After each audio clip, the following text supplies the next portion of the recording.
Air, Land, and Sea, Spies, Lies, and Supplies is a sequel and a standalone expansion for Air, Land, and Sea. You can play it on its own, or you can combine it with this other game, with the base game, or with the prequel. Gameplay is essentially the same as what you have in the original game, with the exception of supply points that will modify a person's influence in a theater. I'm saying this because if you already know the basic game and you want to skip to the conclusion of this video, you're not gonna miss much. But still, in case you missed the previous video, or in case you just can't have enough of my mellifluous voice and you want to hear me talk about games a little bit more, then I'm still gonna give you an overview of how Air, Land, and Sea, Spies, Lies, and Supplies plays. We're gonna have 3 theaters of operation that we're gonna place in a random order at the beginning of the game. We're gonna assign first player and second player card randomly also. Then we have a deck of 18 cards that we shuffle at the beginning of the game, and we give 6 cards to each player. The other 6 are out of the game, and now the round is ready to go. Players will play cards to different theaters, trying to take control of as many of those theaters as possible. If all 12 cards are played, players don't have any card left in their hand, then the round has been played to completion, and we check to see who controls the most theaters, and the player who controls the most theaters is the one with the most influence points on their side of the theater. So whoever controls 2 or 3 out of 3 wins that round. Again, if all 12 cards were played, even more because their game effects may draw more cards. But if all cards in hand have been played, then the player who controls the most theaters scores 6 points, which is pretty sweet. The round, however, can, and very often should, end earlier. If you think you're not going to make it, if you think you're going to lose that round, then withdrawing earlier allows you to give fewer points to the opponent. So that if this is me right now, and I'm the first player, so I also win ties. If you're playing and my opponent withdraws from the bat, saying, no, okay, I can't make it, I withdraw, then if I have 2 or 3 cards left in hand, then I score 3 points instead of 6. If I have 1 card, I score 4. So, deciding when to withdraw for the confrontation is really super important. It's almost as important as trying to win. It is also pretty annoying if you decide to withdraw from the confrontation and then the opponent says like, what, really? Because the cards at the end suck, they're horrible. And they show you that they would have won, that they would have lost, and so you gave up that, and that's an interesting emotional roller coaster right there. So, the idea is that during the round, when it's your turn, you must play a card. You can play a card face up, in which case it needs to go to its corresponding theater, economics with economics, diplomacy with diplomacy, and so on and so forth. And there are effects here. The infinite effects are in play for as long as the effect is visible, and lightning bolt effects take place immediately when the card is played, and then they're not used anymore. Also, when you play multiple cards to a theater, you play them this way, one on top of the other, so that the values and the effects are still visible, but simply there are flip effects that flip cards, and in a case like this, only uncovered cards can be flipped. Other cards can still be targeted by effects, such as moving them, destroying them, things like that, but for flipping them from face up to face down, or vice versa, only the uncovered one on each theater is available to be targeted by that.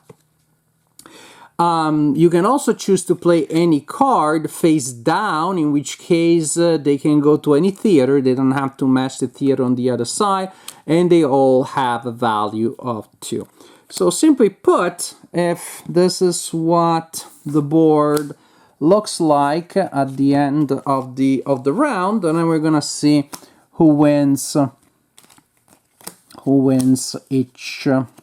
the theaters. Oh, they should have spent more in economics, I guess. So this play is 6-0, so they win the the confrontation in the theater of economics. That player wins intelligence, and this player also wins diplomacy. So that player won. All cards have been played. They score 6 points. Again, I showed you earlier these tokens. They're simply game effects that will add these tokens to different theaters. There's one, for example, that gives you more flexibility as to where you can place your cards, but you're giving supplies to the opponent. You can gain two. Here it says you may reveal a card to gain 2 supplies in that card's theater. So 2 supplies are really good because they increase the value, but you're giving information to the opponent based on that. So it's a very simple game, just like the original game was, and it has all the things that I liked in the original game. So Air, Land, and Sea, Spies, Lies, and Supplies, I find it to be a worthy sequel to the original, because the core engine, which I like very much, is here, untouched, basically. But there are now sneakier effects, trickier effects, and just more effects and more resources to go around and to manipulate than in the original. So I think that is an excellent sequel because it takes all the good stuff of the first game, including the incredible simplicity, and it adds more effects, it adds more depth, it adds more intrigue, and I think it works very, very well. It doesn't make it a complicated game just because now draw extra cards, move them around, reveal cards, etc., etc., etc. It doesn't make it any more complicated, but it still makes it a game that is disproportionately deep when you consider how deep gameplay is going to be, the kind of decisions you're going to make, and how simple the core idea is.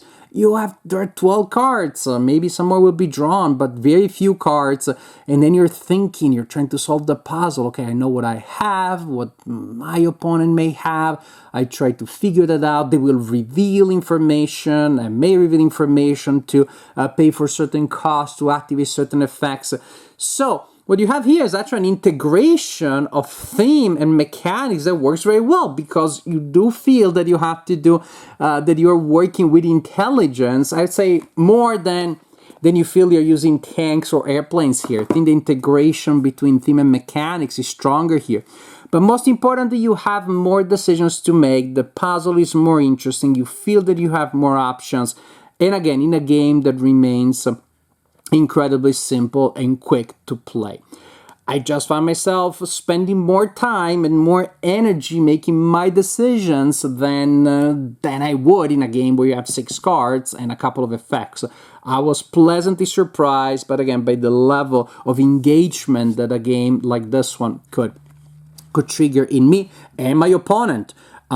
It's a perfect game as a filler in a game night, at the end of the game night when people are tired, for a lunch break. Literally, I had a friend who was recovering from surgery, so I brought him lunch, and I also brought this game, because, lunch and games, so that's perfect when you're recovering from surgery.